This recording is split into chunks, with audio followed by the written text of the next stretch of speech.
Bismillahirrahmanirrahim. Makalah ke-42. An Rasulillahi sallallahu alaihi wasallam annahu qala hubbiba ilayya min dunyakum thalathun at-tibu wan nisa'u wa ju'ilat qurratu aini fis salati wa kana ma'ahu ashabuhu julusan faqala Abu Bakrin As-Siddiq radhiyallahu anhu sadaqta ya Rasulullah wa hubbiba ilayya minad dunya thalathun an-nadharu ila wajhi Rasulillah sallallahu alaihi wasallam wa infaqu mali ala Rasulillah sallallahu alaihi wasallam wa an takuna ibnati tahta Rasulillah sallallahu alaihi wasallam. Faqala Umar radhiyallahu anhu sadaqta ya Aba Bakrin wa hubbiba ilayya minad dunya thalathun al-amru bil ma'rufi wan nahyu 'anil munkari wa thawbu al-khalaqu. Faqala Utsman sadaqta ya Umar wa hubbiba ilayya minad dunya thalathun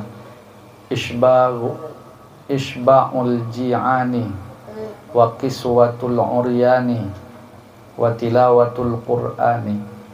Faqala Aliyun radhiyallahu anhu sadaqta ya Utsman wa hubbiba ilayya minad dunya thalathun al-khidmatu lid-dhaifi was-sawmu fi as-sayfi wad-darbu bis-sayfi.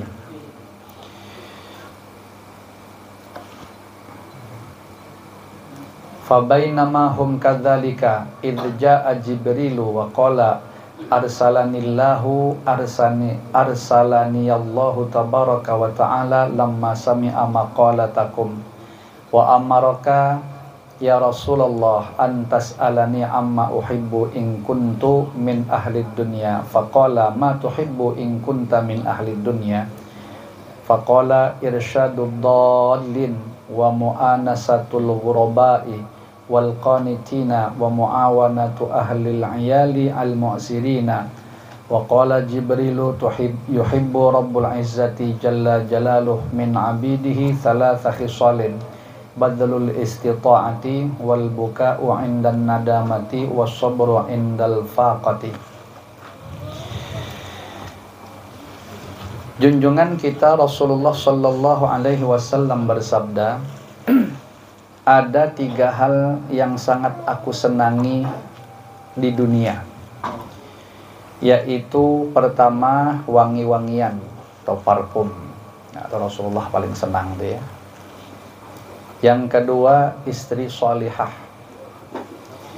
Yang ketiga ketenangan saat sholat. Artinya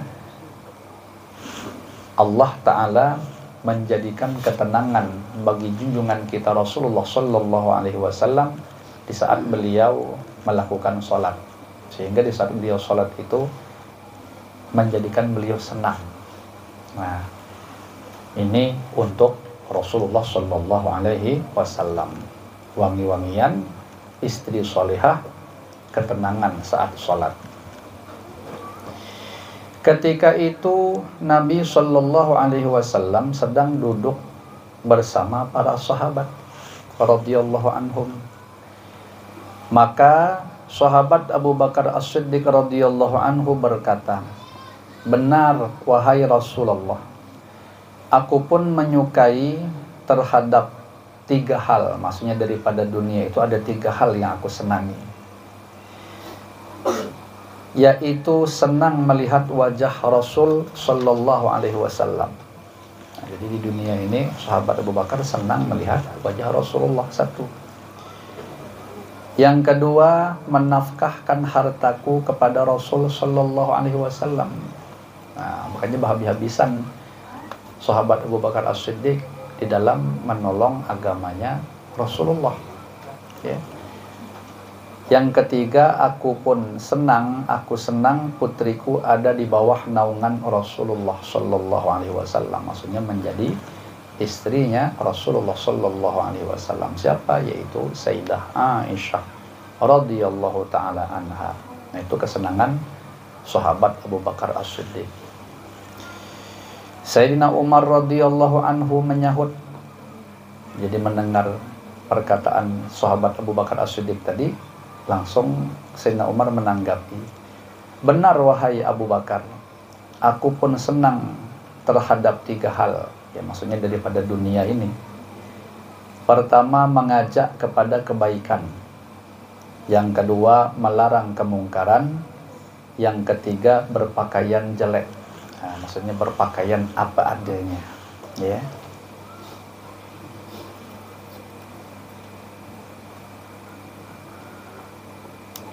Ya, berpakaian apa adanya, ya.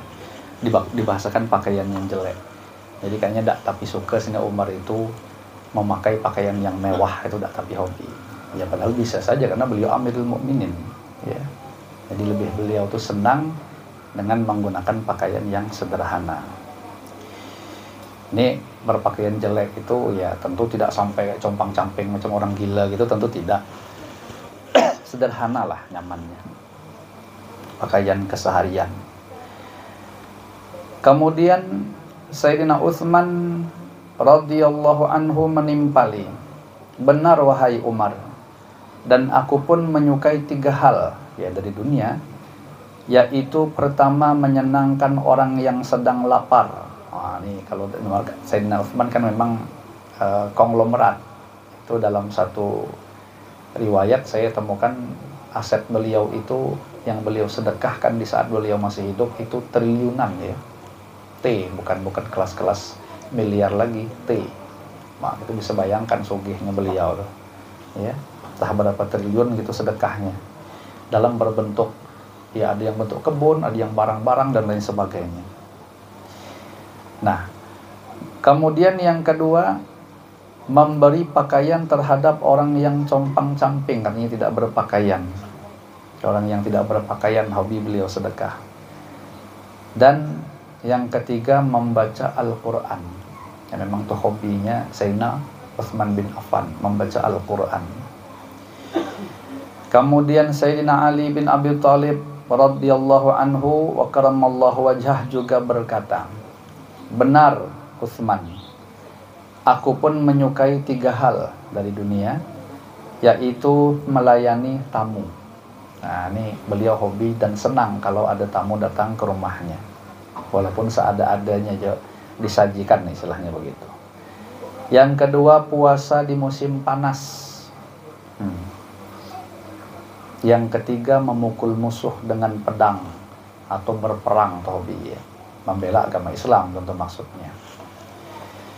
Ketika mereka sedang berbincang-bincang, malaikat Jibril datang dan berkata, Allah telah mengutusku. Ketika mendengar pembicaraan kalian, Allah memerintahkan kepadamu, wahai Rasulullah, supaya engkau bertanya kepadaku tentang sesuatu yang aku cintai apabila aku menjadi penghuni dunia. Lalu Nabi SAW pun berkata, apakah yang engkau cintai apabila menjadi penghuni dunia? Malaikat Jibril alaihissalam menjawab, memberikan petunjuk kepada orang yang sesat. Nah, ini jadi jiwa perbaikan itu ada tuh di dalam hati malaikat Jibril tuh. Jadi kalau apa yang kira-kira bisa diberikan petunjuk, kasih, ya. Kemudian menolong orang-orang yang taat. Menemani orang-orang yang taat. Betul, ya? Nah, kepada Allah, ya. Dan menolong keluarga yang fakir. Ya, orang taat ditemani. Kan senang kita berkawan sama orang-orang yang taat. Nah, adapun orang fakir ditolong daripada kefakirannya itu, tentu sebatas kemampuan. Lalu malaikat Jibril alaihi salam berkata, Allah Tuhan yang maha mulia dan maha agung mencintai 3 hal pada diri hambanya, yaitu 1, mencurahkan segala kemampuan dalam berbakti kepada Allah. Jadi kalau ada hamba tuh dicurahkannya seluruh kemampuan atau potensi yang ada pada dirinya semata-mata untuk berbakti kepada Allah Ta'ala, atau Allah senang melihat hamba seperti itu. Yang kedua, menangisi perbuatan maksiat. Ya maksudnya dia mau taubat. Ya. Itu kan gambaran rukun taubat adalah menangis dari perbuatan maksiatnya, nyesal pasti itu maksudnya. Nah, jadi kalau melihat hambanya berdosa lalu dia menangis, merasa bersalah, ingin memperbaiki dirinya, atau Allah senang tuh. Nah, kemudian yang ketiga, dan sabar menahan diri ketika ada kebutuhan. Maksudnya kalau lebih simpel lagi, bersabar di saat kekurangan. Itu lebih simpel sebenarnya. Ya kan, namanya kekurangan itu kan banyak keinginan-keinginan yang tertahan, banyak kebutuhan-kebutuhan yang tidak bisa terpenuhi, namun tetap bersabar karena sadar bahwa itu tidak akan terjadi melainkan kudrat iradat Allah Subhanahu wa taala yang sudah berkehendak sedemikian. Nah, kita ini pasti juga akan ketemu dengan hal yang sedemikian itu. Kita punya keinginan, punya kebutuhan yang wajib sih sebenarnya, ya. Memang itu kebutuhan kita, namun terkadang kita tidak bisa berbuat apa-apa karena memang tidak bisa untuk memenuhinya. Sehingga yang terjadi adalah ya hanya bersabar. Ya, tidak perlu kita istilah bahasa merutuk-rutuk, tidak perlu kita ngamuk-ngamuk, yakin aja bahwa itu ada hikmahnya. Ya, tidak usah bayah-bayah. Mohon maaf lahir batin nih, contohnya seperti antum ini kan banyak jomblo nih, pasti pengen nikah, ya. Nah, tapi kepengen nikah itu tak sesederhana yang kita inginkan, karena tetek bengeknya banyak betul. Nak nikah, nak memenuhi jujurannya sekian puluh juta, ya kan? Nah, nanti setelah itu pula berdiam nak di mana, ibaratnya gitu. Terpikir apa bawa bini ke rumah kita, berkumpul sama orang tua karena kita tidak punya rumah dewek, atau kita kah ikut di rumah mertua, sedangkan mertua juga dalam kondisi tak kaya nian juga. Nah, jadi rumah dewek jelas awak tak ada sanggup, ibaratnya gitu. Jadi berputar-putar itu yang jadi kebutuhan kita tadi. Kalau kita berduit, nah aman lah, semuanya akan santai kita. Tapi kita kepengen tuh kan, itu bisa terlaksana, terrealisasi dengan lancar, dengan mudah. Tapi keadaan kita macam ini, emangnya Allah tidak tahu ya keadaan kita tuh, seakan-akan begitu. Nah, yang terjadi akhirnya mau tidak mau kita harus bersabar karena yakin Allah tahu keadaanku. Nah, jadi pasrahkan bulat-bulat. Mudah-mudahan selagi keinginan kita tadi baik-baik gitu istilahnya, baik dalam segi agama ya dan lain sebagainya. Nah, mudah-mudahan Allah berikan bantuan. Sampai kapan? Nah, itu yang tidak diketahui. Sampai kapan? Yang jelas kita tetap berusaha mencoba untuk memenuhi kebutuhan tadi itu. Tapi ujungnya ya lagi-lagi akan dikembalikan kepada kudrat iradat Allah. Jadi kesabaran itu tidak akan pernah ada bahasa sia-sia gitu nah di sisi Allah Subhanahu wa taala. Nah, kadang-kadang sampai mohon maaf lahir batin sampai ke meninggal pun mungkin tidak ada terpenuhi juga keinginan tadi itu. Bukan karena tidak ingin, tapi tidak bisa tadi. Akhirnya dia merana seakan-akan. Merananya itu sampai terbawa ke mati. Itu menyebabkan dia menjadi syahid, ya. Nah, jadi mungkin pasangannya itu di akhirat Allah berikan, yang di dunia mungkin sengaja tidak diberi jatah. Allah tuh pokoknya maha adil, yakin aja, yakin, ya pasti ada faedahnya. Nah, untuk menghibur diri ya mungkin antum cepat-cepat berpikir tentang kayak Nabi Isa. Ya Allah, Nabi Isa pun jomblo juga ibaratnya, beliau pun miskin juga, susah juga hidup, santai lah. Nah, jadi mungkin kita takdirnya di akhirat. Atau banyak ulama-ulama kita yang seumur hidup beliau juga dalam keadaan menjomblo. Ini ibarat contoh supaya kita bisa mengarahkan apa yang menjadi problem kita ke umum sama ya seperti itu. Padahal contoh itu berjuta-juta kalau mau kita bikin. Nah, intinya kebutuhan yang tertahan, yang kita tahu itu sudah menjadi kehendak Allah Subhanahu wa taala. Jadi keinginan kita memang sengaja tidak Allah tunaikan waktu hidup di dunia. Nah, nanti akan Allah tunaikan di akhirat. Yang penting tadi apa? Melatih diri untuk selalu berbaik sangka kepada Allah Subhanahu wa taala. Ya sabar tuh, Bang. Karena tidak ada lagi cara yang lain yang lebih baik, lebih beradab menghadap itu kecuali dengan kesabaran tadi. Ya. Kemudian satu makalah lagi. Makalah ke-43. An ba'dil hukama'i man istaqsama bi aqlihi dhalla wa man istaghna bi malihi qalla wa man azza bi makhluqin dhalla. Sebagian ulama ahli hikmah mengatakan bahwa barang siapa berpegang teguh kepada akal, niscaya ia sesat. Nah, betulnya akal itu perangkat saja yang kalau dinisbatkan ke dalam tubuh kita, akal itu wazir, penasehat, ya, yang bisa menasehati, memilihkan pertimbangan antara yang baik dan buruk. Eksekutornya, rajanya yang bisa ngambil keputusan sesuai dengan masukan akal tadi, namanya al-qalbu, raja. Sedangkan rakyatnya itu adalah anggota tubuh.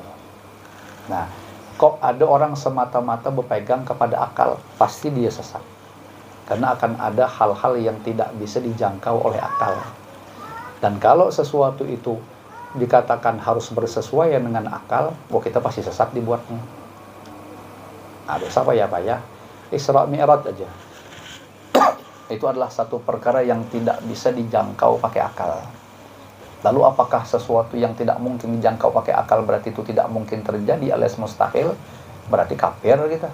Kalau tidak mempercayai keberadaan atau adanya peristiwa Isra Mi'raj. Ya macam mana akal mau nerima? Zaman sekarang pun secanggih-canggihnya pesawat tidak akan bisa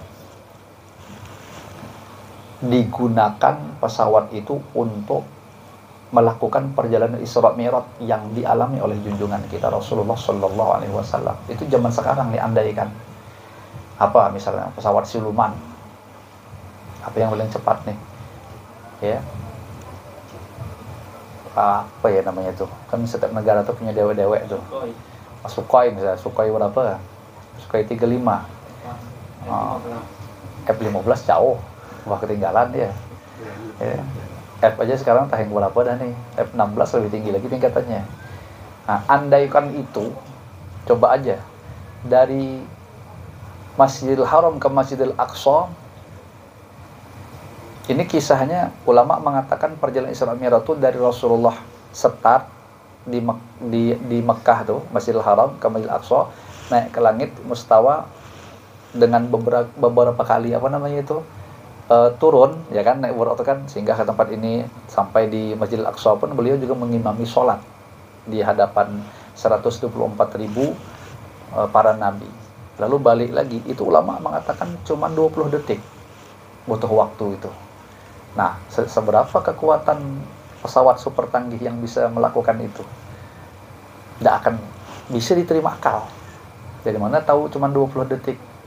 Karena Rasulullah ketika balik lagi, hangatnya bekas dudukan beliau itu masih terasa. Nah, jadi payah dijangkau pakai akal. Padahal tempat yang dikunjungi begitu banyak sekali. Itulah qudrat iradat Allah yang berperan di situ. Makanya akal, semata-mata kita harus segala sesuatu bercocokan dengan akal, kita pasti sesat. Karena sekali lagi akan ada hal-hal yang di luar jangkauan akal. Kira-kira begitu. Nah, yang di zaman kita, maksudnya di zaman kita, maksud saya Indonesia, kalau dipikir pakai akal, macam mana bisa Indonesia merdeka melawan Belanda dengan mengandalkan bambu runcing, lawannya tank sama senjata. Ini kalau pakai akal ya, payahlah bilang kan. Nah, itu memang ada hal-hal sekali lagi yang di luar jangkauan akal. Maka jangan semata-mata berpegang kepada akal tadi itu. Nah, kita aja sering enggak merancang sesuatu di atas kertas. Ini harusnya begini. Sekali jadinya apa? Nah, enggak cocok dengan perkiraan akal kita. Ya. Satu. Kemudian, barang siapa merasa cukup, ya, merasa cukup tuh dengan hartanya, maka dia pasti miskin. Artinya kalau di sini bahasa miskin, padahal di anunya itu Qalla ya bolehlah dimaknai miskin. Artinya tidak bisa segala urusan itu hanya dicukupkan pakai harta.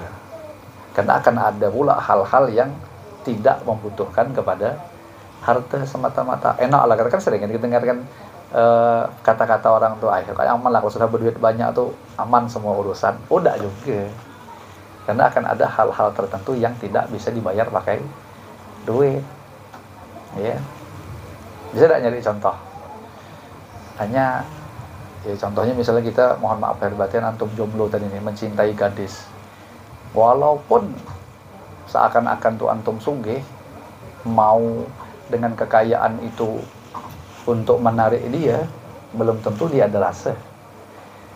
Atau modelnya seperti pemilihan nanti nih, kita punya duit, malah melakukan serangan fajar, belum tentu orang nak ngasih kita, nggak nyucuk maksudnya itu. Nah, jadi tidak bisa segala sesuatu dicukupkan pakai duit, tidak, ya.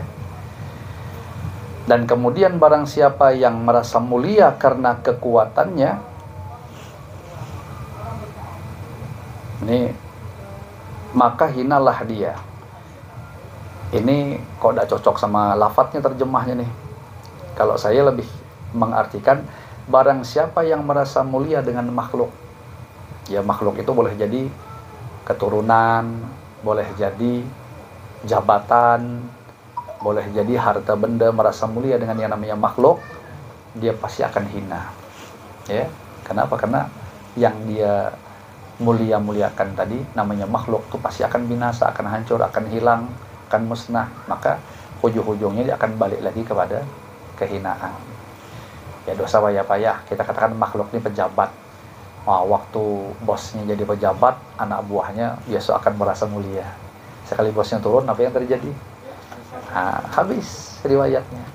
Nah, itu contoh mudah orang yang merasa mulia dengan makhluk, dia pasti akan hina. Tapi siapa yang mulia dengan Allah Ta'ala, selamanya dia tidak akan pernah hina, karena Allah tak akan pernah binasa, hancur, dan lain sebagainya.